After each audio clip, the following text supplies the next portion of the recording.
my name is Leanne. Welcome to my channel. Today I'm going to be making a hand-tied wreath, a hand-tied lampshade, and I'm also going to paint and distress the base of the lamp.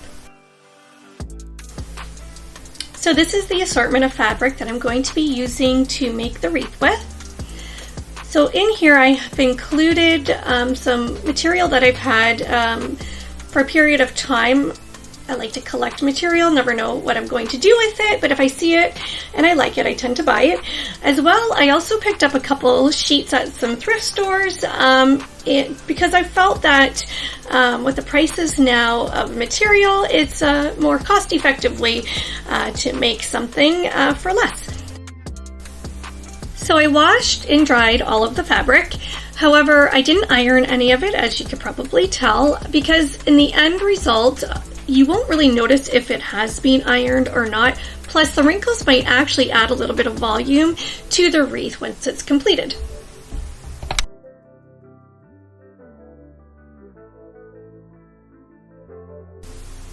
So right now I'm getting ready to cut the fabric into little strips. So before you actually commit to cutting all of the fabric, it's always a good idea to do a test piece just to see what you like and how big you want it to be. Everybody's different. Everybody has different preferences. I ended up settling on each strip being 1 inch wide and 12 inches long. So I found this wire wreath frame at Dollar Tree near my home. It was only $1.50. I really like this because if you notice so many inches across, there is a little metal bar that keeps each ring welded together. But that's actually a really good place for you to add fabric onto, and it allows you to actually add a lot of bulk to your hand-tied wreath.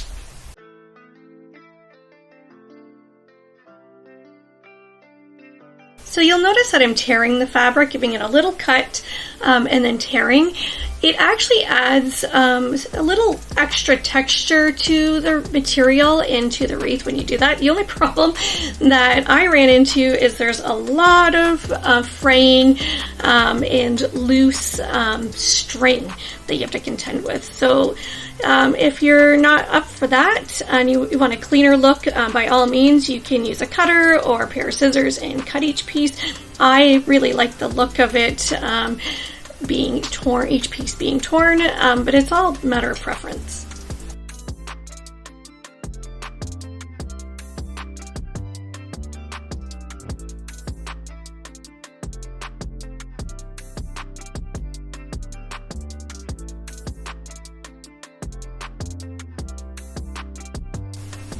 So this material right now that I'm cutting, this was actually a sheet that I got from a thrift store. I really like the design and the colors of this material. I ended up cutting off any hemmed parts that I could find because I didn't want that part of the sheet getting into my wreath. However, I also had a yellow sheet and I ended up keeping the hem and using it to tie up the wreath with. So you can repurpose even the hems, so this yellow material here, and use it to hang up your wreath, and it kind of adds to the shabby chic material look that I was going for.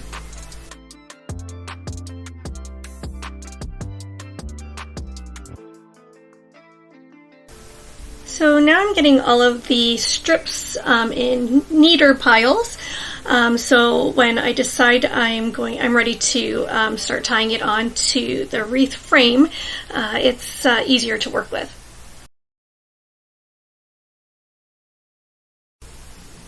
So I start tying fabric using those welded middle pieces as a common ground or common starting point for each section of the wreath, and then that way I can kind of build a pattern around that. I went into this project with no real thought of how I want the fabric to look.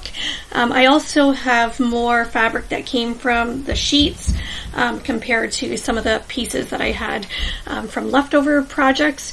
So I'm using that as my starting point because I know I have more of that, and then I'm going to gradually add in some of the different colors as I go along, and I'm just going to eyeball it as I go. You know, if I think a little bit of pink needs to go here, I'll add fabric with pink. If I think it needs a little bit of blue in a certain section, I'll do that. But I try to keep each section the same.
So right now I'm tying some fabric onto the divider bars to hide the bars and also to add some bulk to the wreath.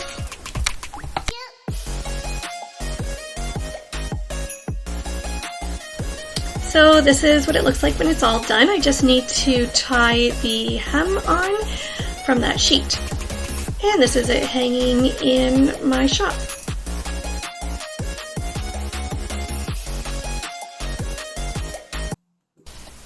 So now I'm on to making my second project, this hand-tied and uplifted lamp. So this is what the lamp looked like before. Although it's a very beautiful lamp, I'm just not liking the color that it is currently for how I envisioned the lampshade to look.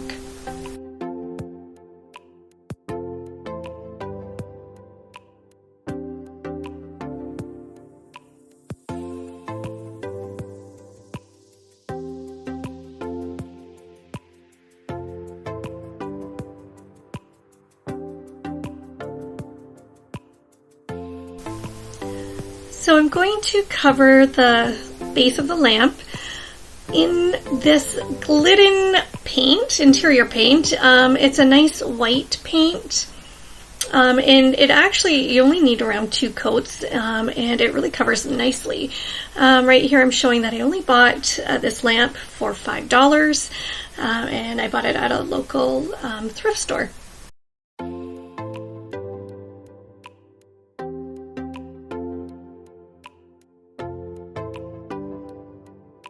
So right now I'm trying to figure out which size brush to use. There's a lot of detail work in this lamp, and I wanted to make sure that I could get into all the little crevices. I ended up opting for the smaller of the 2 brushes.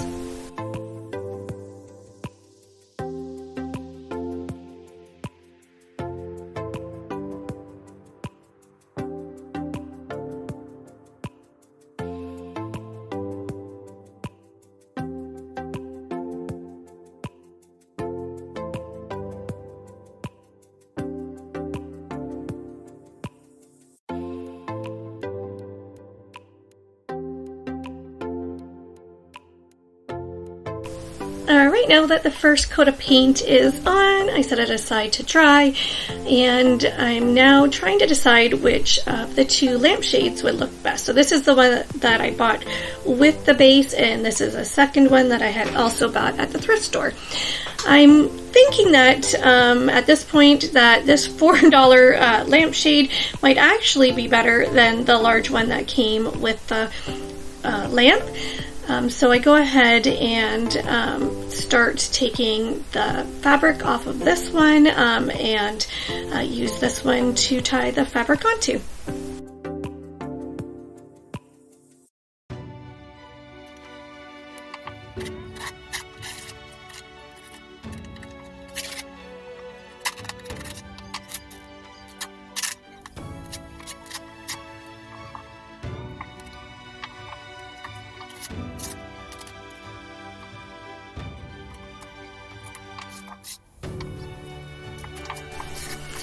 I always make sure to give everything that I'm working on a good cleaning. You'd be actually surprised at how dirty this frame actually was. So I'm really happy that I cleaned it before I put the fabric on it.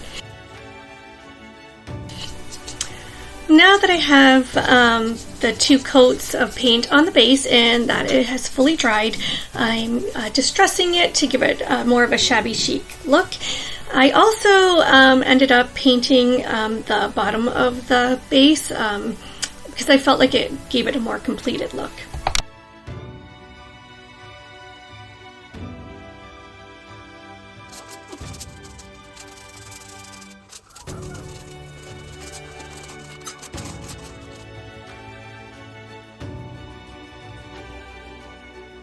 So I already selected and hand torn some fabric to use on this shade.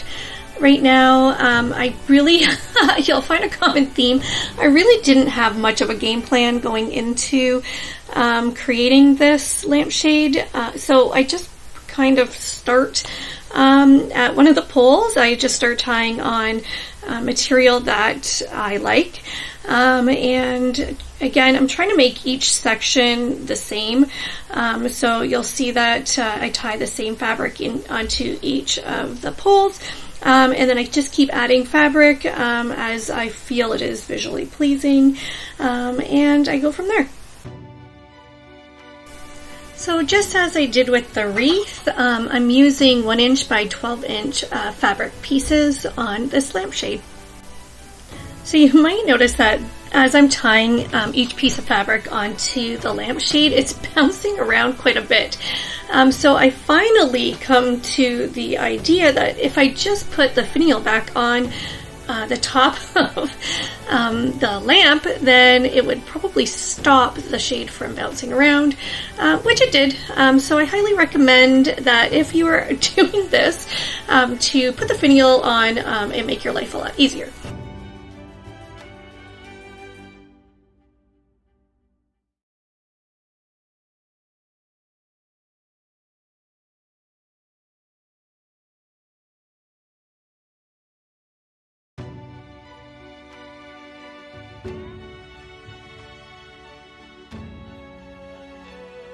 So you'll notice that I'm gluing, putting some hot glue onto each one of the poles.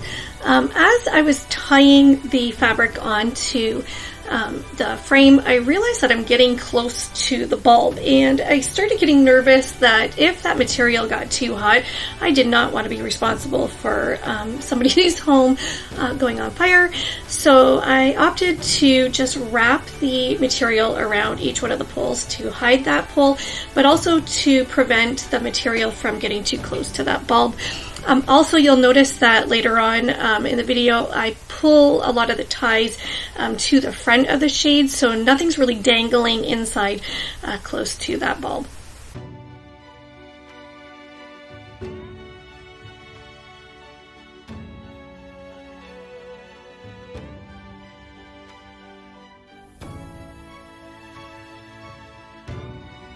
Right now I'm trying to decide what color fabric to use at the top. So I have this yellow, and then I also have a pink. Both of these were material that came from a sheet that I got at a thrift store. I ultimately picked the pink as I thought it was very pretty. Here you'll see that I ended up using glue at the top to secure the fabric. I think it gave it a cleaner look, but I continue to tie it tightly at the bottom.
Once I finished placing all of the material at the top of the lamp shade, I ended up finishing the very top with a nice blue fabric.